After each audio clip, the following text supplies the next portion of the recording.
அட போங்க சார், நாடாவது மன்னராவது ஒவ்வொரு தனி மனிதனும் சமுதாயத்துல ஒழுக்கமா இருந்தாலே போதும் சார். சார் எங்கற மாதிரி அட போங்க சார் நீ சொன்னோன்னு நான் இங்க போயிடலாமான்னு யோசிச்சுட்டேன். சார் நான் உங்களை சொல்லல சார், தலைப்பு சொல்றேன். தலைப்பு? உன் பேச்ச பார்த்தா எனக்கு பெரிய மலைப்பு. நீ தொடரு தலைப்பு. சார் எங்கற மாதிரி குழந்தைகளுக்கு ஒழுக்கம் எப்படி வரும்? ஒண்ணு நாங்க கத்துக்கணும், இல்ல கத்து கொடுக்கணும் சார். கத்து கொடுக்கறவங்க யாராருன்னு பாத்தீங்கன்னா, ஒண்ணு பெற்றோர்கள், ரெண்டு ஆசிரியர்கள், மூணாவதுன்னு பாத்தீங்கன்னா எங்களை சுத்தி இருக்கிறவங்க. சரி நாங்களே கத்துக்கலான்ட்டு சமுதாயத்துக்கு வந்தா இங்கு சிறுநீர் கழிக்காதே நாயே அப்படின்னு எழுதி போட்டிருப்பாங்க சார். அங்கதான் நம்ம ஆளு வந்து மோளுவான். பக்கத்துல இருந்து ஒருத்தன் வந்து கேட்பான், டேய் ஏண்டா எங்க மோல்ற அப்படின்னு கேட்பான் சார். உடனே இவன் சொல்றான், டேய் நல்லா படிச்சு பாருடா, இங்கு சிறுநீர் கழிக்காதே நாயே அது நாய்க்கு தான் பொருந்தும், எனக்கு பொருந்தான்னு சொல்லிட்டு நாயை விட கேவலமா இருக்காங்க சார். சார் இங்கதான் இப்படி இருக்காங்கன்னு சொல்லிட்டு சில சினிமாக்கு போனா அந்த காலத்துல உங்க காலத்துல பாடினாங்க சார். எப்படி தெரியுங்களா? செந்தமிழ் தேன் மொழியால் நிலாவென சிரிக்கும் மலர் கொடியால், நிலாவென சிரிக்கும் மலர் கொடியால், பைங்கனி இதழில் பழரசம் தருவார் பருகிட தலை குனிவார். செந்தமிழ் தேன் மொழியால் நிலாவென சிரிக்கும் மலர் கொடியால், நிலாவென சிரிக்கும் மலர் கொடியால். அழகா பாடுனாங்க சார். ஆனா எங்க காலத்துல பாடுறாங்க, ஆ முதல் அக்கு தானடா, ஹா ஹா அக்கா முன கிக்கு தானடா, ஹா ஹா ஏ முதல் சட்டு தானடா, இவ எவ சில்வர் தட்டு தானடா, கொட்டாங்குச்சிக்குள்ள வயண்டி ரெண்டு பேரும் கூட்டாஞ்சோறு ஆக்கி தின்னலாம், 8ஆம் நம்பர் போல தேகத்தை நான் இப்போ 1ஆம் நம்பர் ஆக்க போறேன்டா டா டா, எப்பாஞ்சி பாவ பாவ பா, எப்பாஞ்சி பாவ பாவ பா. இப்படி பாடுறாங்க சார். எனக்கு ஒரு டவுட் சார், எப்பாஞ்சி பாவ பாவ பானா என்ன சார்? என்ன மீனிங் என்ன கேக்குறேன், நான் எங்க போய் மீனிங் சொல்றது? எங்க தமிழையாகிட்ட இப்படிதான் சார் போய் கேட்டேன் நானு. இந்த பொண்ணுக்கு விவரம் தெரியல. சின்ன ராசாவே சித்தருந்து உன்னை கடிச்சுதா, இந்த பாட்டோட மகிமை பாரதியார் பாட்டுல வருமா அப்படின்னு நம்ம இளைஞர்கள் நினைக்கிறாங்கல்ல. ஆமா சார். ஓகே. எங்க தமிழையாட்ட போய் கேட்டேன் சார். சரி எங்க தமிழையாக்காவது அந்த எப்பாஞ்சி பாவம் பாவம் பாக்க அர்த்தம் தெரியும்னு போய் கேட்டேன். ஐயா எப்பாஞ்சி பாவம் அப்பா அப்பானா என்னங்க ஐயா அப்படின்னு போய் கேட்டேன். உடனே எங்க தமிழையா என்ன கோல் எடுத்துட்டு அடிக்க வராருங்க ஐயா. ஏன்னு கேட்டா, என்ன என்ன கெட்ட வார்த்தை திட்டுறியான்னு கேட்டுவிட்டாருங்க சார் என்ன பார்த்து. விவேகானந்தர் ஒன்று சொல்லியிருக்காரு, wealth is last, nothing is last, health is last, something is last, but character is last, everything is last. அதாவது ஒரு மனிதன்ட்ட இருக்க பொருள் வள செல்வ வளம் குறைஞ்சா கூட மறுபடியும் அதை நம்ம சேர்த்துக்கலாம். ஒரு மனிதன்ட்ட இருக்க பொருள் வள செல்வ வளம் குறைஞ்சா கூட மறுபடியும் அதை நம்ம சேர்த்துக்கலாம். அதே மாதிரி உடல் ஆரோக்கியம் குறைஞ்சா கூட உடல் இழப்புகள் சிலதான் நேரிடும். ஆனா ஒவ்வொரு மனிதனும் சமுதாயத்துல அவருடைய ஒழுக்கத்தை இழந்துட்டான்னு வச்சுக்கோங்களேன், அவன் உயிர் வாழ்ந்தே பிரயோஜனம் இல்லை சார், அவர் செத்த பணத்துக்கு சமம்.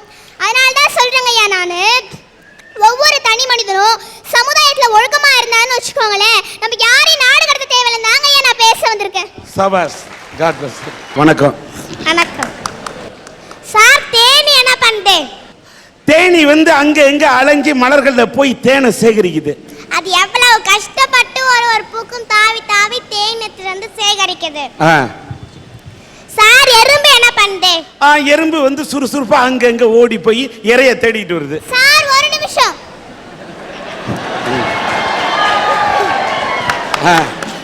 பாப்பா கேட்டாங்க எறும்பு என்ன பண்ணுதுன்னு, அதுக்கு நீங்களும் ஒரு பதில் சொன்னீங்க சார்.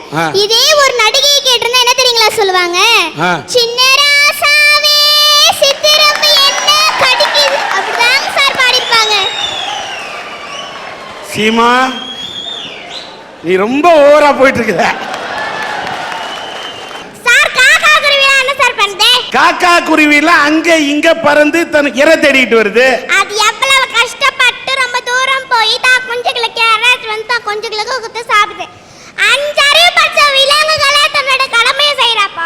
ஆறறிவு படைச்ச சில இளைஞர்கள் மட்டும் தன்னுடைய கடமையை செய்யாம வீணா பல்துப்பாக்கி இருக்காங்க சார். சபாஷ். தேனி என்ன பண்ணுது, எறும்பு என்ன பண்ணுது, காகம் என்ன பண்ணுது, எல்லாம் சுறுசுறுப்பா இயங்கி இறைச்சேக்குது.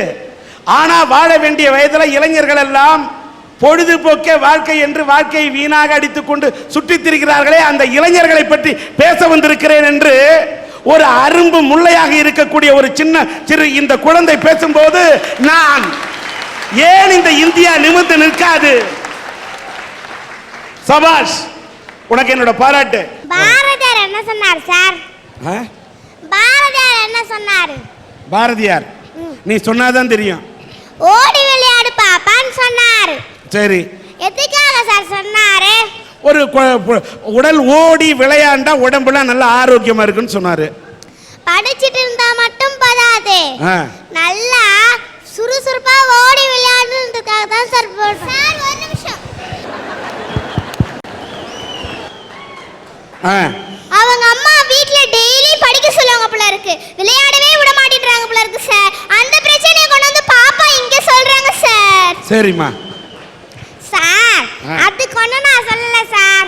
குழந்தைங்க படிச்சிட்டு இருந்தா மட்டும் போதா சார், சுறுசுறுப்பா ஓடி விளையாட்டு இருந்தா சார். அதுக்காக தான் சார் சொன்னேன். சரி, ஓடி விளையாடணும், ஓடி நல்லா விளையாடலாமா? பாரதியார் சொன்னார்.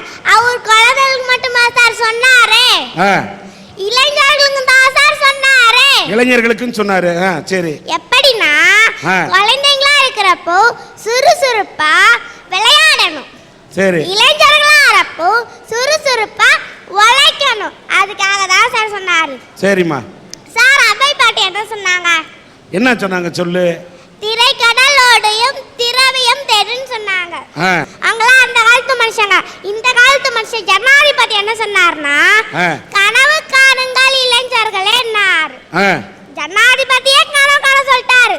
அதுக்குன்னு சில இளைஞர்கள் படுத்துக்கிட்டு வீட்டில் பொழுதுபோக்கிட்டு வீணா நாளைக்கு என்ன சினிமா போகலாம், நாளைக்கு அப்பா கிட்ட இருக்கிற பணத்தை எப்படி போய் சொல்லி வாங்கலாம், நாளைக்கு என்ன பார்க்கு போகலாம், நாளைக்கு எந்த பீச்சு போகலான்னு கலர் கனவு காண்றாங்க சார். நம்ம எப்படி முன்னேறலாம், நாட்டை எப்படி முன்னேற்றலாம் திட்டம் போட சொன்னாரு சார். திட்டம் போட சொன்னாரு. சபாஷ். அந்த காலத்து மனுஷங்க சொன்னதையும் கேட்காம இந்த காலத்து மனுஷங்க சொன்னதையும் கேட்காம சில இளைஞர்கள் வீணாதான் சார் பொழுதுபோக்கிட்டு இருக்காங்க. அவங்களெல்லாம் என்ன சார் பண்றது? என்ன பண்ணணும் சொல்லு. நாடு கட்டணும் சார். ஏன்னா இப்ப நீ தான் நாட்டோட அரசி. சார், இந்தியாவோட மக்கள் தொகை எவ்வளவு சார்? இந்தியாவோட மக்கள் தொகை இந்தியாவோட மக்கள் தொகை ஒரு 100 கோடிக்கு மேல இருக்கும். இல்ல சார், 110 கோடி. சரி, சபாஷ். 110 கோடி மக்கள்ல இருந்து 15 பேரை இளைஞர்களை தேர்ந்தெடுத்து வெஸ்ட் இண்டீஸ் மேட்சுக்கு அனுப்புனா முதல் சுற்றுலயே தோத்து போய் வெளியே வந்துட்டாங்க. அங்க ஏன் தோத்தாங்கன்னு தெரியுமா? நம்ம செலவு பண்ணி அனுப்பிச்ச பணம் எல்லாம் அவங்களுக்கு டூர் போயிட்டு வர மாதிரியும் பொபீனா பொழுது போயிட்டு வந்துட்டாங்க சார். டூர் போயிட்டு வந்துட்ட மாதிரி வந்துட்டாங்கன்ற. Yes sir. அதனால நாட்டுக்கு நஷ்டத்தை ஏற்படுத்துற இளைஞர்கள்லாம் நாடு கட்டணும் சார். கிரிக்கெட்ல தோத்தது அவங்கள நாடு கடத்தணும்ன்றியா? சார், என்னிடம் 100 நல்ல இளைஞர்களை தாங்க, நான் இந்தியாவை முன்னேற்றி காமிக்கன்னு சொன்ன சுவாமி விவேகானந்தர் வாழ்ந்த நாடு சார் இந்தியா. அப்போ சோம்பேறியா இருக்கிற இளைஞர்களை பார்க்கறப்ப மனசு கஷ்டப்படுது சார், நோவுது சார். அதனால சோம்பேறியா இருக்கிற இளைஞர்களை தான் சார் முதல்ல நாடு கடத்தணும். சபாஷ். தாயே உன் பெயர் சொல்லும் போது இதயத்தில் மின்னலை பாயுதே, இனி வரும் காலம் இளைஞர்களின் காலம், உன் கடல் மெல்லிசை பாயுதே. சார், இது எங்க சார் கேள்விப்பட்டிருக்கீங்க? இது எங்க சார் பார்த்திருக்கீங்க? சொல்லு, நீ தானே சொல்லணும். இது நம்ம அரட்டரங்கத்தோட தாரக மந்திரம் சார். ஒரு கட்டடம் கட்டணும், அதுக்கு தேவை அஸ்திவாரம். சரி, அந்த அஸ்திவாரம் ஸ்ட்ராங்கா இல்லைன்னா கட்டடம் ஸ்ட்ராங்கா நிக்காது, கலகலத்து போயிடும். அதே மாதிரிதான் நம்ம நாட்டுக்கு தேவை நல்ல இளைஞர்கள். நல்ல இளைஞர்கள் நாடு எப்படி சார் முன்னேறாது. ஒரு மரத்துல என்னென்ன சார் இருக்கும்? ஒரு மரத்துல வந்து கிளை இருக்கும், இலை இருக்கும், பூ இருக்கும், பிஞ்சு இருக்கும், காய் இருக்கும், கனி இருக்கும். அதுல எது சார் அதிகமா இருக்கும்? அதுல இலை தான் அதிகமா இருக்கும். எது சார் கம்மியா இருக்கும்? கனிகள், அதாவது காய்களும் கனிகளும் அது கம்மியா இருக்கும். அதே மாதிரி சார் இன்றைக்கு சமுதாயத்துல நிறைய நல்லது இருக்கு சார். ஆனா அந்த இளைஞர்கள் கண்ணுக்கு பரது என்னன்னா அந்த கெட்டதா சார் இளைஞர் கண்ணுக்கு பருது. அதே மறுபடிதான் இருப்பேன்னு அதே வழியில போற இளைஞர்கள் என்ன சார் பண்றது? நீ தான் ஏற்கனவே முடிவு பண்ணிட்டு என்ன பண்ண, நாடு கடத்தணும்ன்றியா? Yes sir. சபாஷ். அல்லும் பகலும் தெருக்கல்லாய் இருந்து விட்டு அதிர்ஷ்டம் இல்லை என்று அலட்டி கொண்டார். விழித்தோர் எல்லாம் பிழைத்து கண்டார். கரட்டை விட்டோர் எல்லாம் கோட்டை விட்டார். சார் 83 வயசுல தமிழ் இளைஞர் ஒருத்தர் இந்தியாவே கலக்கிட்டு இருக்காரு. அவர் பேர் தெரியுமா சார்? சொல்லு. அவர் தான் சார் நம்ம கலைஞர். சொல்லு. அவர் சந்தர்ப்பம் நம்மளை தேடி வரோம், சந்தர்ப்பம் நம்மளை தேடி வரோன்னு சொல்லிட்டு திருவாரூர்ல இருந்திருந்தாருன்னா இவ்வளவு நேரத்துக்கு அவர் யாருன்னு கூட நம்மளுக்கு தெரிஞ்சிருக்காது சார். சரி. சந்தர்ப்பத்தை தேடி அவர் போனதுனால இந்தியாவே அவர் தேடி போகுது சார். Very good. சபாஷ். ஆளும் வளரணும், அறிவும் வளரணும், அதுதான்டா வளர்ச்சி சார். இந்த காலத்து இளைஞர்கள் ஆள் மட்டும் வந்துட்டாங்க சார், அறிவு வளரலையே சார். இன்னைக்கு வரைக்கும் முட்டாளா தானே சார் இருக்கிறாங்க. சரி. மூச்சு பண்ணலாம் மனிதன் அல்ல, முயற்சி செய்பவனே மனிதன்.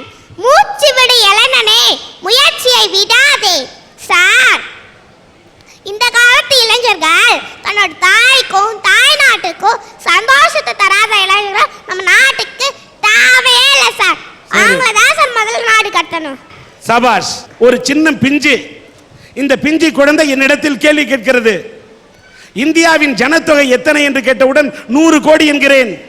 புள்ளி விவரத்தோடு 10 கோடி 110 கோடி என்று புள்ளி விவரத்தோடு துள்ளி திரியும் இந்த பருவத்திலே இந்த பிஞ்சு குழந்தை பேசுவதை பார்க்கும்போது நான் ரொம்ப பெருமைப்படுறேன். அது மட்டும் இல்ல, ஒரு கட்டடம் பத்துக்கு அஸ்திவாரம் நல்லா இருந்தாதான் அந்த கட்டடம் உயர்ந்து நிற்கும் என்று சொன்னதை போல இதை போன்ற அஸ்திவாரம் இந்தியாவுக்கு இருக்கின்ற வரை, தமிழகத்துக்கு இருக்கும் வரை இந்த நாடு தலை நிமிர்ந்து நிற்கும் என்று தான் எனக்கு தோன்றுகிறது.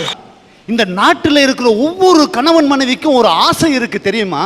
அது என்ன கனவு? நம்ம வாழ்கிற காலத்துல எப்படியாவது ஒரு சொந்த வீடு கட்டி வாழி பார்க்கணும் அப்படின்னு சொல்லிட்டு ஒவ்வொரு கணவன் மனைவியும் கற்பனை உலகத்துல வாழ்ற சாதாரண மனுஷன் தானையா நம்ம எல்லாம். சாதாரண ஒரு குருவி கூட ஏதாவது ஒரு மரத்துல கூடு கட்டி வாழ ஆசைப்படுது. அப்படிதான் எங்க அப்பாவும் ஒரு வீடு கட்டி வாழணும்னு சொல்லிட்டு ஆசைப்பட்டாரு.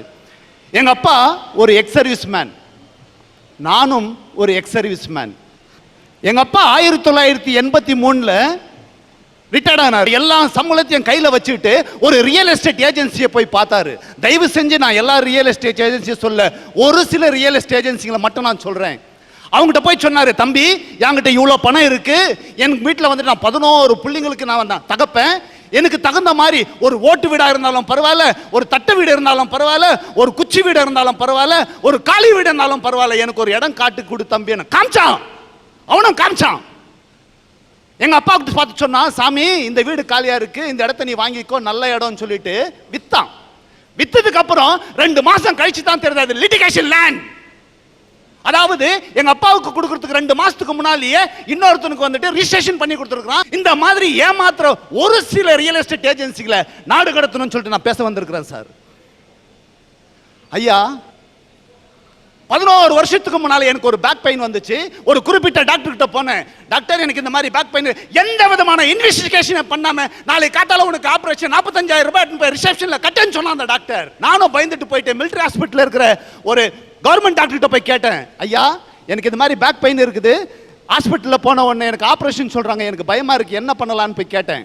அந்த டாக்டர் சொன்னாரு, தம்பி வயிற்று வலின்னு சொல்ல, நான் உடனே வயிற்று அறக்கிறது கிடையாதுடா வைத்தியம், வயிற்று வலின்னு சொல்லியாச்சுனாக்கா ஃபர்ஸ்ட் ஒரு மாத்திரை கொடுக்கணும், அந்த மாத்திரையில குணமாகலன்னு சொல்லியாச்சுன்னா ஒரு இன்ஜெக்ஷன் போடணும், ஒரு இன்ஜெக்ஷன்லயும் குணமாகலன்னு சொல்லியாச்சுன்னா ஒரு எம்ஆர்ஐ ஸ்கேனிங் எடுக்கணும். அந்த எம்ஆர்ஐ ஸ்கேனிங்லேயே உனக்கு ஒரு ப்ராப்ளம் இருந்துச்சுன்னா இது மருத்துவத்தில் குணமாகுமா இல்லை ஆப்ரேஷனில் குணமாகுமான்னு சொல்லிட்டு செக் பண்ணி பார்த்துட்டு ஒரு குழு அமைச்சு அதுக்கப்புறம் தாயே ஒரு டாக்டரை போய் உங்களால் நிற்க வைக்குவோன்னு சொல்லுவான்.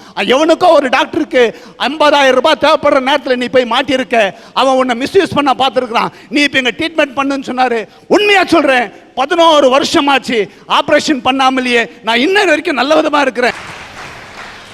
ஐயா, கர்ப்பிணி ஒரு பெண் கருத்தரிக்கும் காலத்தில் இருக்கிற சந்தோஷம் டெலிவரி டைம்ல இருக்கா? இல்லையே. ஏன்? இன்னைக்கு அந்த காலத்துல ஒரு 1000 டெலிவரி ஆகுதுன்னு சொல்லியாச்சுனாக்கா வெறும் 50 டெலிவரி தாயா சிசரிங் இருக்கும். இன்னைக்கு அப்படியா இருக்கு? இல்லையே. அப்படியே உல்டா பண்ணி போட்டாங்கல்ல. இது ஏன்? அந்த கேவலம் அவனுக்கு கிடைக்கிற ஒரு 10,000 ரூபாய் 15,000 ரூபாய் சம்பளத்துக்கு ஒரு சுகப்பிரசவம் அடையக்கூடிய ஒரு பெண்ணை வைத்த அறுத்த அந்த குழந்தைய வெளியில எடுக்கிறியே, இது மனித நேயம் உள்ள செய்யற டாக்டர் செய்யற வேலையா? அந்த மாதிரி டாக்டர் நாடு கடத்தணும்னு சொல்லிட்டு நான் பேச வந்திருக்கிறேன் சார். ஒரு நிமிஷம் சார். எல்லா டாக்டரையும் குத்த சொல்லாதீங்க சார். குஜராத்ல பூகம்பம் வந்துச்சு, அந்த ஊரே ஸ்தம்பித்து போச்சு, கரண்ட் கட் ஆகி போச்சு, பல வீடுகள் இடிஞ்சு விழுந்துருச்சு சார். அதுல ஒரு பள்ளி கட்டிடமே இடிந்து விழுந்துருச்சு. ஆயிரக்கணக்கான குழந்தைகள் இருந்துட்டாங்க. 40 கணக்கான குழந்தைகள் உயிருக்கு போராடிட்டு இருக்காங்க. அப்போ ஒரு டாக்டர் குழு வந்துட்டு இருக்காங்க சார். வந்து பார்த்தா அந்த 40 குழந்தைங்களுக்கும் வந்து ரத்த வெள்ளமா ஓடிக்கிட்டு இருக்கு. அந்த ரத்த வெள்ளத்தை நிறுத்தணும்னா ஆப்ரேஷன் பண்ணணும். ஆப்ரேஷன் பண்ணணுமா வந்துட்டு கரண்ட் வசதி வேணும். கரண்ட் துண்டிக்கப்பட்டுருச்சு. அதில் ஒரு சில டாக்டர் சொல்கிறாங்க என்ன தெரியுங்களா சார், டார்ச் லைட் அடிங்க சார், டார்ச் லைட் வெளிச்சத்தில் நாங்கள் ஆப்ரேஷன் பண்ணுறோம்னு சொல்லிட்டு ஆப்ரேஷன் பண்ண டாக்டர் நம்ம நாட்டில் இருக்காங்க சார். சபாஷ். சூப்பர் ரக்கனு, சூப்பர் பஞ்ச் அடிச்ச. ஏன் சொல்றேன் தெரியுமா? அந்த குஜராத்ல இருந்த வைத்தியம் பண்ண அந்த 40 டாக்டரும் எனக்கு தெரியும். இதே கார்கில் வார்ல நம்ம தேசத்துக்காக உயிர் விட்ட ராணுவ வீரர்களுக்காக ஊழியம் செஞ்ச அந்த நல்ல டாக்டருக்கும் தெரியும். அந்த நல்ல டாக்டருக்கும் இந்த நல்ல டாக்டருக்கும் 1362 919 ஹவுல்தார் செல்வநாதன் சல்யூட் அடிக்கடா குட்டி உகராகன்னு. ராணுவத்திலிருந்து வந்த ராணுவ வீரனே, என் இந்திய மண்ணின் பெருமையை எடுத்துரைக்க வந்த உன் வீரத்தை பார்த்து, உன் ராணுவ வீரத்தை பார்த்து உனக்கு நான் வணக்கம் செலுத்துகிறேன்.